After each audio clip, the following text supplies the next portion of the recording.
दोस्तों नमस्कार। 2024 लोकसभा चुनावों के जो नतीजे आए थे और भारतीय जनता पार्टी अपने दम पर सत्ता नहीं बना पाई थी, उसमें महाराष्ट्र ने एक अहम भूमिका निभाई थी। अगर इस चुनाव में किसी ने हर किसी को चौंका दिया था तो वो थी कांग्रेस पार्टी। ये पार्टी 17 सीटों पर चुनाव लड़ी थी और 13 सीटों पर वो जीत सके थे, जबकि 2019 में आपको पता है महाराष्ट्र में कांग्रेस ने कितनी सीटों पर चुनाव जीता था? केवल एक।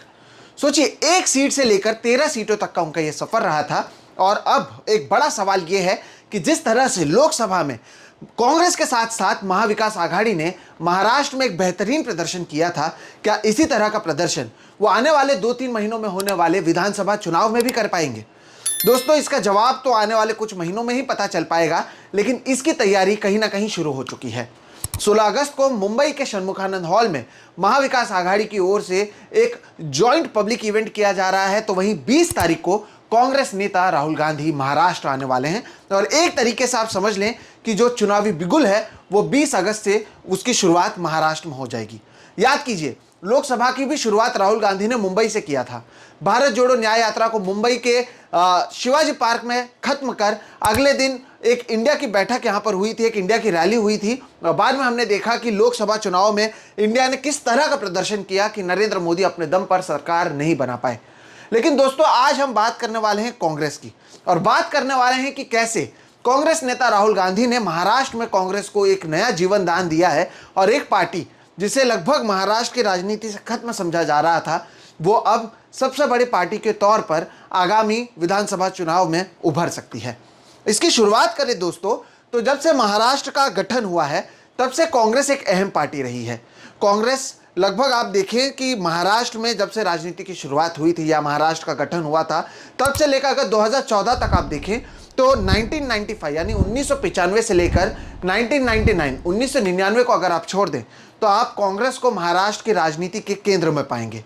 लगभग सभी बड़े नेता महाराष्ट्र कांग्रेस से जुड़े हुए नजर आए थे, और ये तब भी मुमकिन था जब शरद पवार अपने पार्टी को उन्होंने अलग किया था, एनसीपी का गठन किया था। लेकिन फिर भी 2014 तक महाराष्ट्र की राजनीति में कांग्रेस हावी रही थी।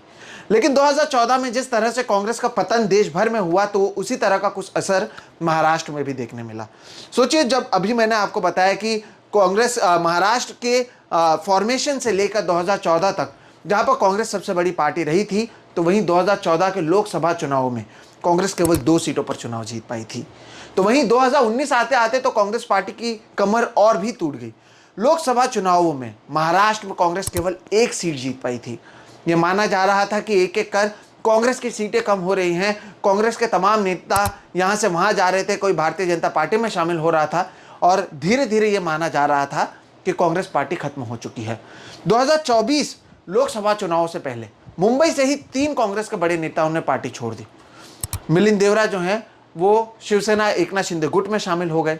इसके साथ ही साथ संजय निरुपम, ये भी मुंबई कांग्रेस के अध्यक्ष थे, ये भी एकनाथ शिंदे के गुट में शामिल हो गए। बाबा सिद्दीकी एक तीसरे नेता हैं जिन्होंने अजित पवार के एनसीपी का हाथ थामा। ये एक तरीके से माना जा रहा था कि शायद कांग्रेस इस बार भी प्रदर्शन अच्छा नहीं करे। लेकिन जैसे कि मैंने कहा, अगर महाराष्ट्र लोकसभा की बात करें तो कांग्रेस सबसे बड़े पार्टी के तौर पर उभरी। 17 में से 13 सीटों पर उनकी जीत हो पाई, और इसमें अगर किसी ने एक अहम भूमिका निभाई तो स्थानीय नेताओं के साथ वो नाम है राहुल गांधी।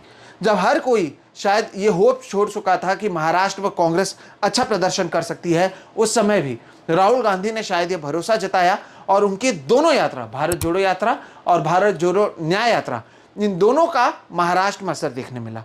पहले मैं आपको बात करता हूं भारत जोड़ो यात्रा की।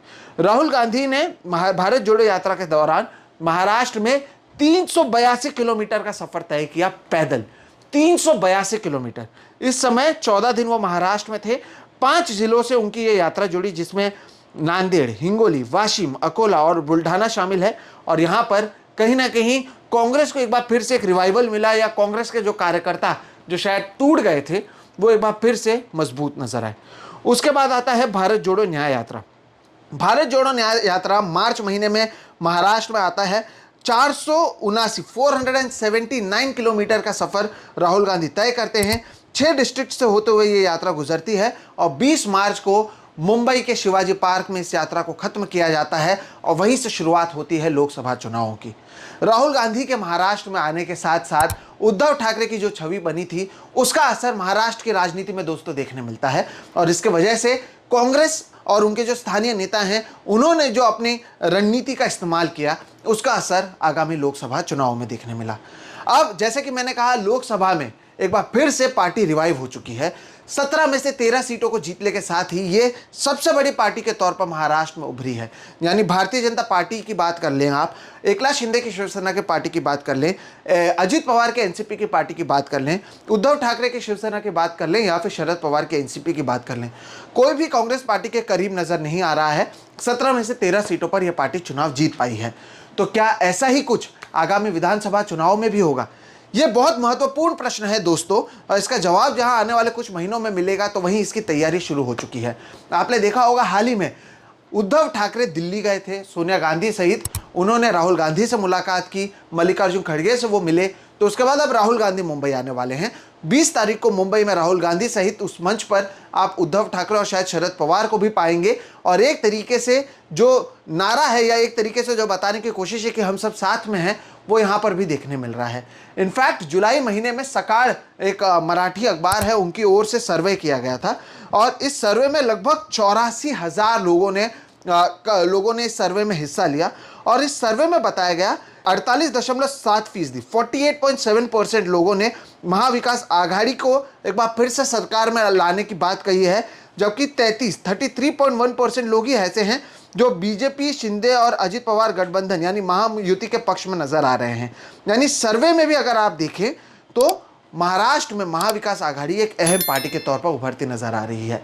अब इसमें सवाल यह है कि क्या कांग्रेस पार्टी सबसे बड़े पार्टी के तौर पर एक बार फिर से नजर आएगी? क्योंकि अगर आप आंकड़ों को देखें तो लोकसभा चुनाव में जिस तरह का प्रदर्शन रहा, अगर उसी तरह का प्रदर्शन आगे रहता है तो शायद कांग्रेस पार्टी एक बार फिर से महाराष्ट्र, जो एक बहुत अहम राज्य है उनके लिए, वहां पर वो मजबूत होते हुए नजर आएगी।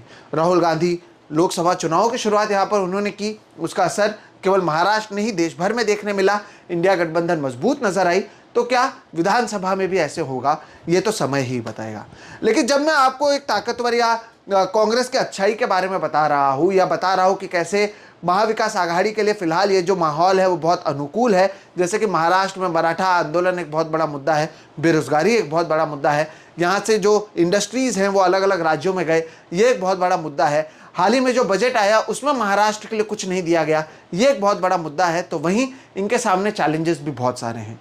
जैसे कि मैंने पहले एक वीडियो किया था जिसमें बताया था कि महाराष्ट्र कांग्रेस के 7 ऐसे विधायक हैं जिन्होंने हाल ही में हुए महाराष्ट्र में विधान परिषद के चुनाव में क्रॉस वोटिंग की और भारतीय जनता पार्टी की मदद की, तो उनके खिलाफ अब भी कोई कार्रवाई नहीं की गई है दोस्तों। इसका असर महाराष्ट्र के विधायकों के मनोबल पर पड़ सकता है। इसके लिए कांग्रेस पार्टी क्या करती है ये देखना अहम होगा। दूसरी जो लड़ाई है वो कांग्रेस और शिवसेना उद्धव ठाकरे गुट के भीतर भी है।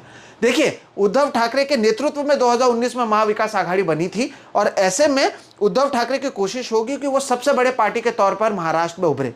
जाहिर सी बात है, हर किसी की कोशिश वही होती है, लेकिन उद्धव ठाकरे की कोशिश होगी कि ये जो चुनाव है उनके चेहरे पर लड़ा जाए, जिस तरह का असर लोकसभा में देखने मिला।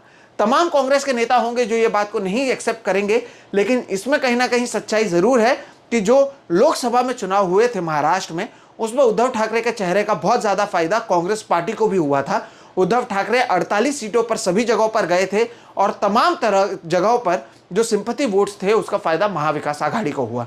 लेकिन अब क्योंकि कांग्रेस 13 सीटों पर यह चुनाव जीत चुकी है, तो कांग्रेस शायद नहीं चाहेगी कि उद्धव ठाकरे के चेहरे से चुनाव लड़ा जाए और ज्यादा सीटों की भी मांग वो करेंगे, क्योंकि वो कहेंगे देखिए, लोकसभा में हम सबसे बड़े पार्टी के तौर पर उभरे, इसलिए विधानसभा में हमें सबसे ज्यादा सीटें देनी चाहिए।